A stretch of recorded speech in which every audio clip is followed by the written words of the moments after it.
जी, आपकी host Alia programme breaking barriers के साथ आपके सामने हाजिर है। आइए आज बात किए लेते हैं India middle east Europe economic corridor की। क्या ये इकोनॉमिक कॉरिडोर 150 साल से चलने वाले उन रास्तों की जगह ले लेगा जिन रास्तों के थ्रू अब अभी तक तिजारत होती है? 150 ईयर्स से जो कॉरिडोर्स ट्रेड के लिए इस्तेमाल होते हैं दुनिया भर में, क्या उस रास्ते का ऑल्टरनेट साबित होगा India middle east Europe economic corridor? वो रास्ता कौन सा है? वो रास्ता है स्विस कैनाल का रास्ता। आप जानते हैं कि दुनिया भर की ट्रेड स्विस कैनाल के रास्ते होती है। अभी जब कोई चीज़ इंडिया से चलती है तो वो स्विस कैनाल के रास्ते होती हुई यूरोप तक पहुंचती है। अब जियोपॉलिटिकल सिचुएशंस बहुत तेज़ी के साथ तब्दील हो रही हैं, आप ये भी जानते हैं। जियोपॉलिटिक्स जहां पॉलिसीज़ को चेंज कर रही है, वहां पर ट्रेड के कॉरिडोर्स को भी शायद चेंज कर दे। इसकी वजह यह है, वो रास्ता जहां से दुनिया भर की ट्रेड होती है, वहां पर एक पैच ऐसा है कि जहां पर कंटेनर्स किसी भी हंगामी सूरत हाल में फंस सकते हैं। अच्छा, ऐसा कुछ अर्सा पहले भी हुआ जब खबरें ये हमने देखी कि स्विस कैनाल के रास्ते पर कुछ कंटेनर्स स्टक हो चुके, सिर्फ इस वजह से कि एक कंटेनर ने कुछ थोड़ा सा गलत डायरेक्शन ले ली, और उसके बाद क्योंकि वहाँ पर एक से ज़्यादा कंटेनर की एक वक्त में गुजरने की जगह नहीं है, तो इस वजह से वो इमरजेंसी की सिचुएशन पैदा हुई और फिर 2 से 3 दिन लगे उस कंटेनर को वहाँ से निकालने में और वो वे क्लियर करने में। अब अगर फ़र्ज़ करें कि जैसे इस वक्त दुनिया में 2 बड़ी जंगें चल रही हैं, इज़राइल और हमास के बीच, यूक्रेन और रशिया के बीच, कोई और ऐसी इमरजेंसी की सिचुएशन होती है जिसमें कंट्रीज़ उस रास्ते को ब्लॉक करने के लिए वहाँ पर कुछ ऐसा कर देते हैं, कोई बमबारी कर देते हैं, या वहाँ पर कुछ ऐसा हो जाता है कि वहाँ से ट्रेड रुक जाती है, तो फिर आप क्या करेंगे? कंट्रीज़ क्या करेंगी? इंडिया क्या करेगा? फिर इंडिया की प्रोडक्ट्स यूरोप तक कैसे पहुँचेंगी? तो इंडिया ने ना सिर्फ अपने लिए बल्कि अरब कंट्रीज़ के लिए और यूरोप के लिए भी सब ने मिलकर एक और रास्ता निकाल लिया है। या क्या अब होगा ये कि जब कोई भी प्रोडक्ट इंडिया से चलेगी और उसने यूरोप पहुंचना है, तो वो इंडिया से चलती हुई वो प्रोडक्ट जबल अली यानी कि यूएई के पोर्ट पर पहुंचेगी, और यूएई से आगे वो इज़राइल हैफा पोर्ट तक पहुंचेगी।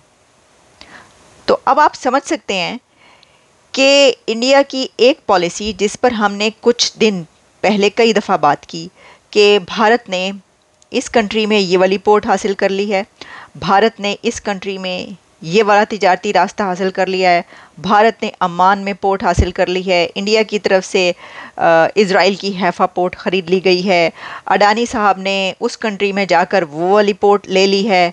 अब दुनिया के इस कंट्री पर, इस पोर्ट पर इंडिया की इजारादारी है।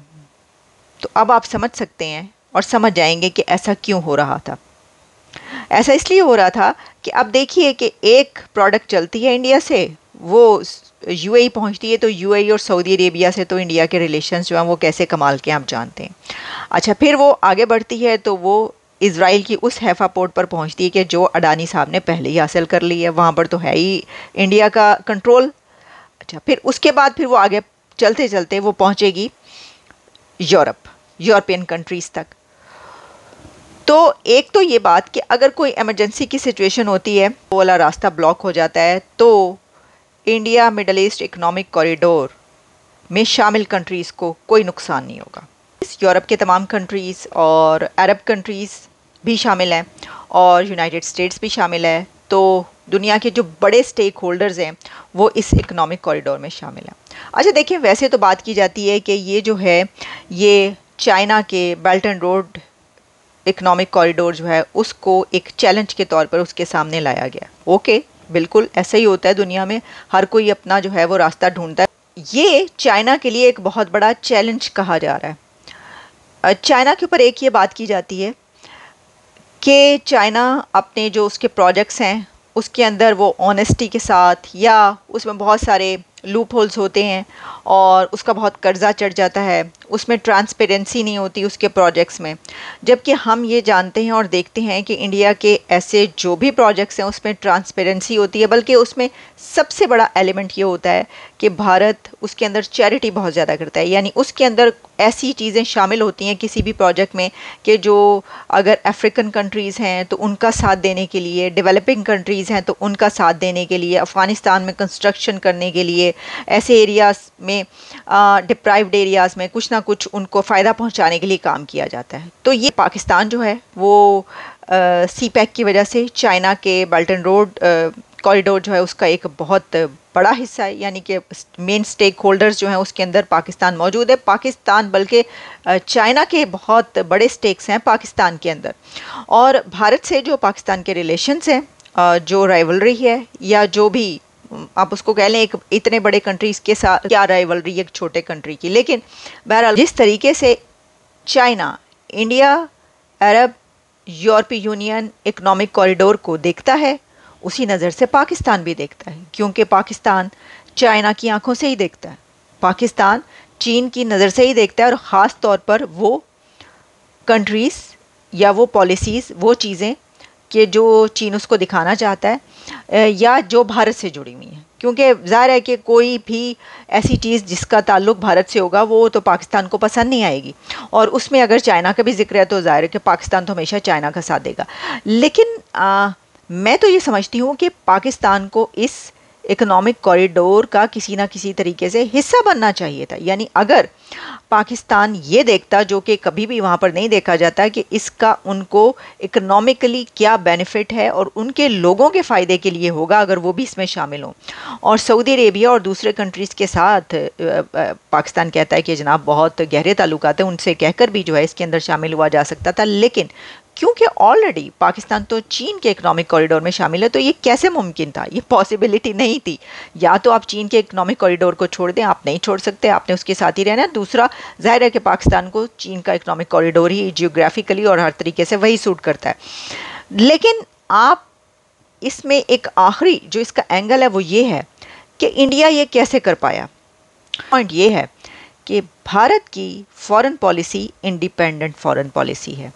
भारत की जो नॉन अलाइनमेंट की पॉलिसी है उसने उसका बहुत ज़्यादा साथ दिया। इंडिया ने हमेशा अपनी इस न्यूट्रलिटी को कायम रखा है, जिसके बाद हमने ये देखा कि जो पाकिस्तान की गवर्नमेंट है उसने भी अपने एक न्यूट्रलिटी लाने की कोशिश की और रशिया से पहली बार तेल लेने का जो है वो एक सौदा किया और तेल लिया। लेकिन जो कि उसका कोई ऐसा सच फ़ायदा तो होता हुआ नज़र नहीं आया, क्योंकि गवर्नमेंट ने खुद ही कहा कि इसका तो फ़ायदे के बाद नुकसान बजाय नुकसान हुआ। इसकी वजह ये कि वहाँ पर तेल साफ़ करने का कोई प्रोसेस नहीं है, वो दुबई से, इंडिया से कहाँ से साफ़ करवाया गया उसके ऊपर सब प्रोग्राम्स करते रहे, बात करते रहे, डिबेट करते रहे। लेकिन देखें, ये तो है ना बात इसके अंदर कि जो न्यूट्रलिटी पाकिस्तान ने कोशिश की करने की रशिया से ताल्लुकात कायम करके, उससे ऐसा कोई बेनिफिट हासिल नहीं किया जा सका जो कि भारत हासिल करता है। इसकी वजह ये है कि भारत का ये एक आर्टिफिशियल न्यूट्रलिटी नहीं थी, ये उसकी हमेशा की पॉलिसी जो कि लेकर चलता चला आ रहा है, जेन्युइन है, उसमें सिर्फ उसका फ़ायदा नहीं था। अब देखिए भारत ने किया क्या। डॉक्टर जयशंकर की जो एक्सपर्टीज़ हैं और जो एक्सटर्नल अफेयर्स मिनिस्ट्री पर मास्टरी है उनकी, उसको सल्यूट है। पॉलिसीज़ तो मोदी साहब की हैं, लेकिन डॉक्टर जयशंकर की अपनी ज़ाहिर महारत तो है ना। वो उन्होंने ऐलान किया, उस वक्त ऐलान किया जिस वक्त अमेरिका की तरफ से ये अनाउंस किया गया कि सैंक्शंस लगेंगी जो रशिया से लेगा तेल। उन्होंने उसी वक्त धड़ाधड़ तेल लेना शुरू कर दिया। Can you imagine? वो मुल्क कोई उसी वक्त ऐसे कर सकता है जो भारत की तरह इंडिपेंडेंट हो, इंडिपेंडेंट और एक ऐसी पॉलिसी रखता हो जो कि न्यूट्रल पॉलिसी हो और इकोनॉमिकली स्ट्रॉन्ग हो, अपने कदमों पर खड़ा हो। तो भारत तो अपने कदमों पर खड़ा, उसे क्या इससे सरोकार के कोई उसको ये कहे कि तुम इससे तेल ना लेना, उससे तेल ना लेना, उसने कहा लेंगे हम। और भारत ने तेल लिया, धड़ाधड़ तेल लिया रशिया से। ऐसा तेल लिया है कि यूरोपियन कंट्रीज ने भी रशिया से तेल लेना शुरू कर दिया। उन्होंने कहा भाई ये तो टाइम है, हम भी फ़ायदा उठाएं, हम भी तेल लें। तो जो सैंक्शंस उसके ऊपर लगनी थी वो तो लगी कुछ नहीं लगी, लेकिन उसमें उन कंट्रीज़ पे कोई सैंक्शंस नहीं लग सकी, क्योंकि इंडिया भी तेल ले रहा था और यूरोपियन कंट्रीज़ भी तेल ले रहे थे। तो वो तेल उसने रखा अपने अपने उसके लिए स्पेंड करने के लिए, तो उसको एक्सपोर्ट करने के लिए कितनी बड़ी तादाद में उन्होंने तेल जमा किया अपने पास एक्सपोर्ट करने के लिए, तो ये हमने देखा। अच्छा, उसके साथ एक और पॉलिसी जिसकी वजह से ये जो इकोनॉमिक कॉरिडोर है, ये एक रास्ता आसान हो गया उनके लिए, वो क्या थी? अगर वो पॉलिसी ना होती तो शायद इकोनॉमिक कॉरिडोर बनाना इतना आसान ना होता। उसमें यही है कि नॉन अलाइनमेंट पॉलिसी, न्यूट्रलिटी और एक आज़ाद फॉरेन पॉलिसी ने भारत के बहुत गहरे ताल्लुकात बना दिए अरब कंट्रीज़ के साथ। उसमें इस्लामी या मजहबी रिश्ता नहीं है। पाकिस्तान में हमेशा से ये बात कही जाती, पढ़ाई जाती है, नैरेटिव है कि जो इस्लामी और मजहबी रिश्ता है वो सबसे गहरा है। आज तक ना सिर्फ ये कि नस्लें उसके पर पली बढ़ी पाकिस्तान के अंदर, बल्कि जेन्युइनली इन रियलिटी जो मुल्क की पॉलिसीज़ थी वो भी इसी पर बेस करके बनाई गई कि इस्लाम का और मज़हब का रिश्ता सबसे जेन्युइन, सबसे मुफीद, सबसे ज़्यादा अच्छा और यही बेनिफिशियल है, इसके अलावा और कुछ नहीं हो सकता। उसका अंजाम आप देखें। अब आप उसका अंजाम ये देखें कि कशकोल लेके पाकिस्तान का वज़ीर आज़म ख़ुद अपने मुंह से कहता है कि मैं कशकोल लेकर दर दर फिर रहा हूँ, अरब कंट्रीज़ में जा रहा हूँ, और जब वो मेरी शक्ल देखते हैं तो दूसरी तरफ मुँह कर लेते हैं, क्योंकि वो अब हमें कर्ज़ नहीं देना चाहते।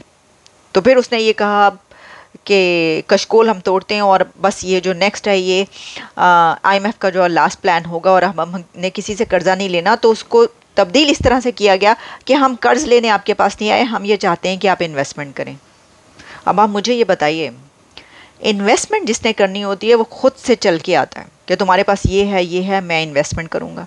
जैसे कि पूरी दुनिया चलकर अमेरिका समेत, अमेरिका के सदर समेत इंडिया जाते हैं, उनको ये कहना नहीं पड़ता, उनको अपना कशकोल लेकर नहीं जाना पड़ता। वो कहते हैं लेकिन इस तरह नहीं कहते कि उनके दर पर जाकर बैठें और कहें कि हमें आप कर्ज़ ना दें, आप हमें इन्वेस्टमेंट करें। ये कर्ज़ का ही दूसरा नाम है, कर्ज़ लेने का दूसरा तरीका है। कान आप इधर से पकड़ें या उधर से पकड़े, क्योंकि आप उनके पास जाके कह रहे हैं कि प्लीज़ इन्वेस्टमेंट करें। ऐसा नहीं कह रहे कि भाई आप देखें इन्वेस्टमेंट करना चाहते हैं तो करें, नहीं, आप कह रहे हैं प्लीज़ आप इन्वेस्टमेंट करें, हम कर्ज़ नहीं चाहते लेकिन हमें मदद की ज़रूरत है, और आपको पता है कि हम कितने स्ट्रॉन्ग लाएँ, हमेशा से आपके काम आते रहे, तो आप पैसा दें, इन्वेस्टमेंट कर दें, ये कर दें, हम आपको एसेट्स दे देते हैं, एयरपोर्ट पे आप लगा दें, एयरपोर्ट आपका हो जाएगा, ये आपका हो जाएगा, ये पार्क आपका हो जाएगा, वगैरह वगैरह। ये है ना पॉलिसी। भारत ने अरब कंट्रीज़ के साथ without similar religion, without similar culture, without similar civilisation वो रिलेशंस बनाए जिसने पाकिस्तान के रिलेशंस को उनसे काट के रख दिया। यह है पॉलिसी। इसमें मज़हब और उसका रिश्ता नहीं है कोई, इसमें सिर्फ एक रिश्ता है और वो है पैसे का रिश्ता, रुपये का रिश्ता, डॉलर का रिश्ता। और वो डॉलर, रुपया किसी कंट्री की आवाम के लिए बहुत ज़रूरी होता है, किसी कंट्री की इकोनॉमी के लिए बहुत ज़रूरी। उन्होंने कहा भारत का आप हर स्टेप देख लें, उसमें सिर्फ एक उनका है business, we need business, business की बात करें। तो अब आप देखिए कि पूरी इस्लामी और अरब दुनिया इंडिया के साथ कैसे रिलेशंस रखती है, और मुस्लिम उम्मा कहाँ है, कहाँ है, कितने गई, दसो मैनू। तो ये जो फॉरेन पॉलिसी इंडिया ने इख्तियार की, वो फॉरेन पॉलिसी ने उनको इतना फ़ायदा पहुंचाया। और अब आप ये देखिए, ये जो इकोनॉमिक कॉरिडोर में अरब्स भी शामिल हैं, यूरोप भी शामिल है, भारत भी शामिल है। आप देखिएगा होते होते जॉर्डन से लेकर कितने साउथ एशियन कंट्रीज़, पूरी आधे से ज़्यादा दुनिया को उन्होंने इस इकोनॉमिक कॉरिडोर में समो देना है। और स्विस कैनाल के रास्ते जो तिजारत होती है वो कितनी कम होगी आप खुद सोच सकते हैं, क्योंकि इस इकोनॉमिक कॉरिडोर के बाद जो ज़्यादा जल्दी पहुंचेगा कोई प्रोडक्ट, तो आप अंदाज़ा कर लें कि 40% वो फास्टर वे होगा और 30% वो चीपर वे होगा, उस रास्ते से, उस वे से जो कि आप स्विस कैनाल के ज़रिए जाता है, पूरी दुनिया वहाँ से तिजारत करती है। तो जो रास्ता 30% फास्टर 40% चीपर होगा, लोग उसकी तरफ जाएंगे ना कंट्रीज़, तो कंट्रीज़ ने वो वाला छोड़ छोड़ के इधर जाना है। अब जो कंट्रीज़ उस इकोनॉमिक कॉरिडोर में, यानी ये इंडिया वाले इकोनॉमिक कॉरिडोर में शामिल नहीं होंगे, उनका नुकसान ही नुकसान होगा, और जो शामिल होंगे उनका फ़ायदा होगा। तो इकोनॉमिक कॉरिडोर बनाओ तो ऐसा बनाओ।